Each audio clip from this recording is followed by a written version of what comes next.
എല്ലാവർക്കും നമസ്കാരം. എല്ലാവർക്കും ക്രിസ്മസ് ആശംസകൾ. അപ്പം ഇന്ന് ഞാനിവിടെ ഒരു മട്ടൻ കറി എങ്ങനെ ഉണ്ടാക്കണം നോക്കാം. 1 കിലോ മട്ടൻ്റെ അളവാട്ടോ ഞാൻ കാണിക്കുന്ന. എല്ലോട് കൂടിയിട്ടുള്ള മട്ടൻ, നന്നായി കഴുകി വൃത്തിയാക്കി വെച്ച മട്ടൻ 1 കിലോ. ഇനി അതിലേക്ക് എന്തൊക്കെ വേണ്ട നോക്കാം. ഞാൻ കുക്കറിലാട്ടോ ഉണ്ടാക്കുന്നത്. ഒരു കുക്കർ അടുപ്പിൽ വെച്ചിട്ടുണ്ട്. അതിലേക്ക് ഇനി കുറച്ച് എണ്ണ ഒഴിച്ചു കൊടുക്കാം.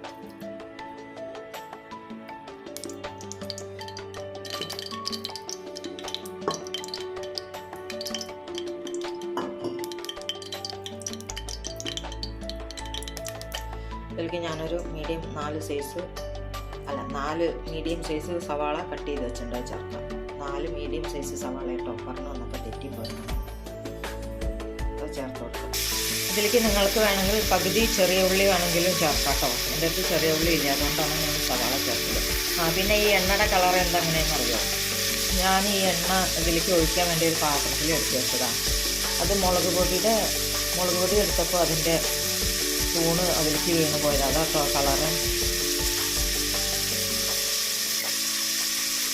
എന്താ ഈ റെഡ് കളറൊന്ന് വിചാരിച്ചിട്ടുണ്ട്, അതാ പറഞ്ഞത്.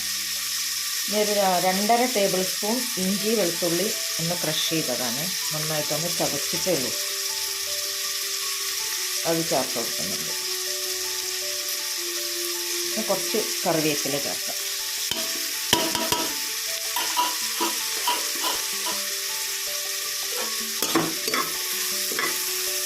ഇതൊരു ഈസി മട്ടൻ കറി കേട്ടോ. അതാണ് കുക്കറിൽ തന്നെ എല്ലാതും നമ്മൾ വഴറ്റിയിട്ട്, അല്ലെങ്കിൽ കുക്കറിൽ വെറും ആദ്യം മട്ടൻ കുറച്ച് ഉപ്പും മഞ്ഞൾപ്പൊടി, പിന്നെ ഒരു 1/4 ടീസ്പൂൺ മല്ലിപ്പൊടി, 1/4 ടീസ്പൂൺ മുളക് പൊടി, ഒരു 1/4 ടീസ്പൂൺ കുരുമുളക് പൊടി എല്ലാം കൂടി ഇട്ടിട്ട് വേവിച്ചിട്ട് വേണമെങ്കിൽ സെപ്പറേറ്റ് നമുക്ക് ഈ വേറൊരു പാത്രത്തിൽ സവാളയൊക്കെ വഴറ്റിയെടുത്തിട്ടും ചെയ്യാം കേട്ടോ. അത് ഞാൻ ഈസിയായിട്ട് ചെയ്യാൻ വേണ്ടിയിട്ടാണ് ഇങ്ങനെ ചെയ്യുന്നത്. അതൊന്ന് നന്നായിട്ട് വഴന്ന് വരട്ടെ. ഇത് വഴറാൻ വേണ്ടിയിട്ട് ഒരു നുള്ളു ഉപ്പ് ചേർത്ത് കൊടുക്കാം. സവാള പെട്ടെന്ന് ഉപ്പ് ചേർക്കുമ്പോൾ പെട്ടെന്ന് വഴന്ന് വരും.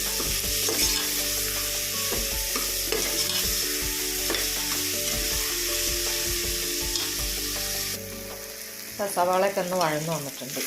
ഇനി ഇതിലേക്ക് മീഡിയം സൈസ് തക്കാളി ഒരു 2 ചേർത്ത് കൊടുക്കാം. തക്കാളിയും കൂടി ഒന്ന് നന്നായിട്ട് വഴറ്റാം. എന്നിട്ട് നമുക്ക് തക്കാളി വഴന്ന് വരുമ്പോൾ പൊടികളൊക്കെ ചേർത്ത് കൊടുക്കണം.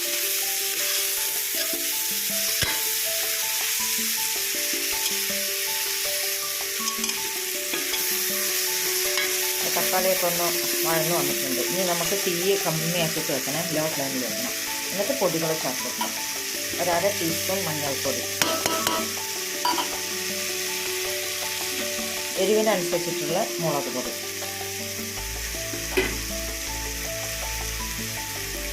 കുരുമുളക് പൊടി ഒരു 1/2 ടീസ്പൂൺ, മല്ലിപ്പൊടി ഒരു 2 ടേബിൾ സ്പൂൺ,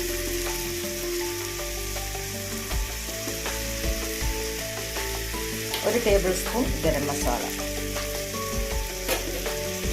കുരുമുളക് പൊടി ഒരു 1/2 ടീസ്പൂൺ. നന്നായിട്ടൊന്ന് പൊടികളിലൊക്കെ ഒരു പച്ചമണം പോകുന്നവരെ ഒന്ന് വഴറ്റാം.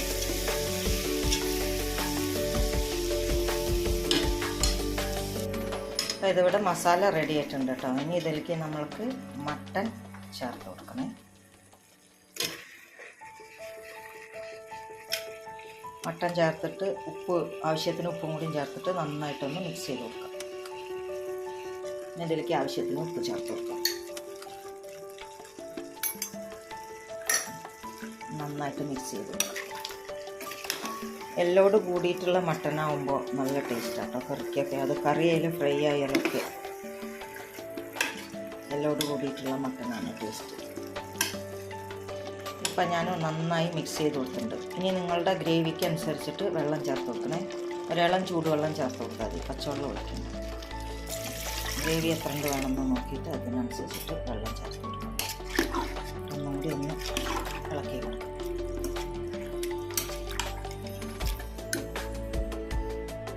അപ്പോൾ ഇത് ഞാനിനി മൂടി വെച്ചിട്ട് 4 വിസിലടുപ്പിക്കണം. നിങ്ങളുടെ ഓരോരുത്തരുടെയും മട്ടൻ്റെ വേവിനനുസരിച്ചിട്ട് വിസിലടുപ്പിക്കണം കേട്ടോ.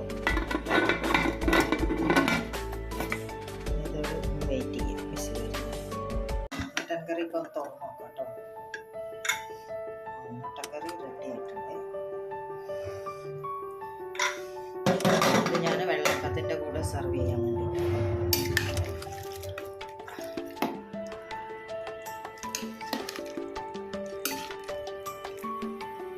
അതേപോലെ നിങ്ങളും കൂടി ഒന്ന് ഉണ്ടാക്കി നോക്കി നിങ്ങളുടെ അഭിപ്രായം അറിയിക്കണം. അടുത്ത റെസിപ്പി ആയിട്ട് കാണാം.